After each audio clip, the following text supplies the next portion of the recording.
मैं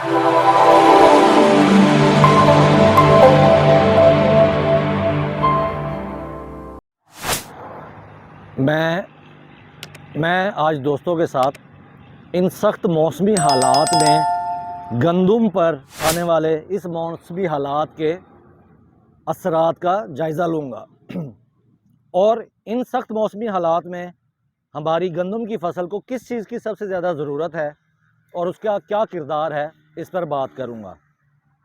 अगर हम देखें तो गुज़िश्ता 2 हफ़्तों से मौसम इंतहाई सख्त नौइयत का है।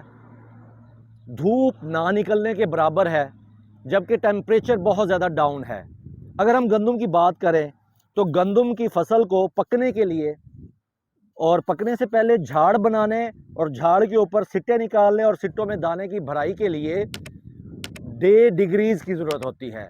यानी कि एक मखसूस मिकदार में सूरज से हासिल होने वाली गर्माइश की ज़रूरत होती है, जिसके अंदर ये पौधा अपनी नशोनुमा पाकर सिट्टा निकालता है और सिट्टे में दाने की भराई करता है।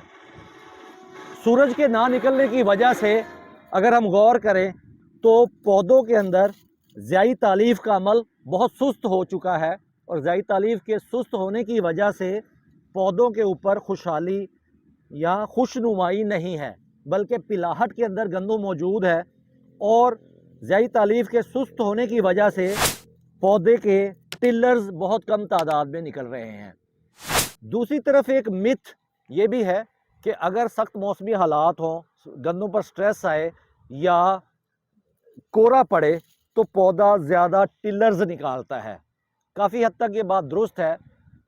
टिलर्स निकालना एक बात है, लेकिन फर्टाइल टिलर्स होना दूसरी बात है। मतलब जो टिलर्स निकलें वो अपने ऊपर सिट्टा भी निकालें, उन सिट्टों के अंदर दानों की भराई भी मुकम्मल तौर पर होनी चाहिए।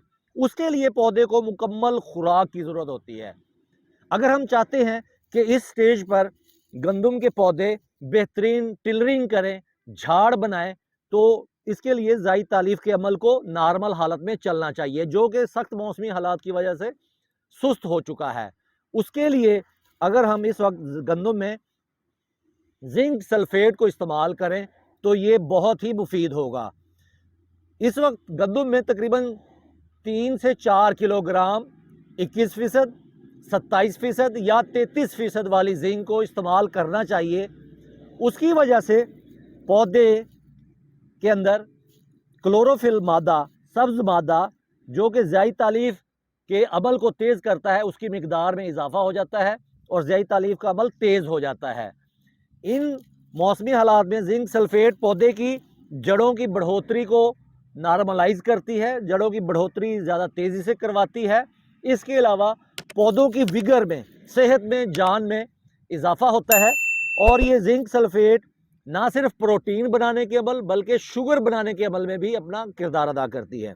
इसके अलावा ये जिंक सल्फेट पौधों के पत्तों के खलियों की दीवारों को मजबूत करने के साथ साथ पौधे के अंदर आने वाली बीमारियों के खिलाफ कुव्वत मुदाफ़ियत में भी इजाफा करती है। ख़ुसूसन ड्रॉट कंडीशन यानी कि पानी की कमी की जो स्ट्रेस है उसके बर्दाश्त करने की कुव्वत में इजाफा हो जाता है। इसके अलावा जिंक सल्फेट फोटो हार्मोन्स यानी कि ऑक्सीजन हार्मोन्स बनाने में भी बहुत ही अहम किरदार अदा करता है। इसके साथ साथ अगर हम फसल में नाइट्रोजन, फास्फोरस, पोटाश और पानी की ज़रूरत को भी मुकम्मल कर दें तो उसके बावजूद अगर जिंक सल्फेट की कमी हो जाए तो पौधे की जो पैदावार देने की सलाहियत है वो मुतासर होती है और पैदावार में कमी वाक़या होती है। दरअसल जिंक सल्फेट फर्टाइल टिलर्स बढ़ाने में सपोर्ट करती है। इसके अलावा लीफ एरिया इंडेक्स, पत्ते की चौड़ाई में इजाफा करने के साथ साथ टोटल फर्टाइल टिलर्स की तादाद में इजाफा करती है। स्पाइकलेट्स जो सिट्टे हैं उनकी तादाद में इजाफा करती है। सिट्टों के अंदर दानों की मिकदार में इजाफा करती है। इसके अलावा जो 1000 ग्रेन वेट्स है, 1000 दानों का वजन है, उसमें भी इजाफा होता है।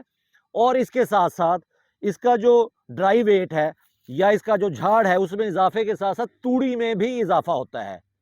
आखिर में मैं आपको बताऊंगा कि जो जिंक सल्फेट की कमी है वो हमेशा नए निकलने वाले पत्तों में ज़्यादा होती है, और नए निकलने वाले पत्तों के अंदर जो इंटरवेनल